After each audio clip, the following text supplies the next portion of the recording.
بسم اللہ الرحمن الرحیم۔ السلام علیکم۔ آپ کو بتاتے چلے سعودی حکومت نے ایک اعلان کیا ہے کہ بہت سے ایجنٹ جو ہے وہ اعلان کر رہے ہیں کہ رمضان میں عمرے کھل رہے ہیں، رمضان میں یہ ہو رہا ہے، رمضان میں وہ ہو رہا ہے، اور حج کا بھی اس طرح کے معاملات ہو رہے ہیں۔ انہوں نے کہا بھی ہم نے کچھ اعلان نہیں کیا اور نہ ہی ہم نے شرط رکھی ہے کہ کوئی شخص عمرہ کرنے آئے گا تو اس کو PCR کرونا کا جو ہے وہ ویکسین لگوانی پڑے گی، ایسا ہم نے بھی کوئی شرط وغیرہ نہیں لکھی۔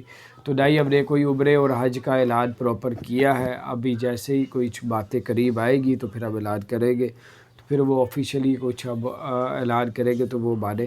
باقی جتنے بھی لوگوں نے باتیں پھیلائی ہوئی ہے وہ سب اپنے پاس سے پھیلائی ہے، ہماری جانب سے کچھ بھی ایسا نہیں ہے۔ تو بہرحال ابھی آپ یہ سمجھیں کہ جو آپ لوگوں نے عمرے کے بارے میں باتیں جو سنی تھی کہ سعودی عرب نے یہ کہا، حج کے بارے میں سنی تو انہوں نے بتایا، انہوں نے آج بتا دیا کہ ہماری جانب سے کچھ نہیں ہے، لوگوں کی جانب سے ہے۔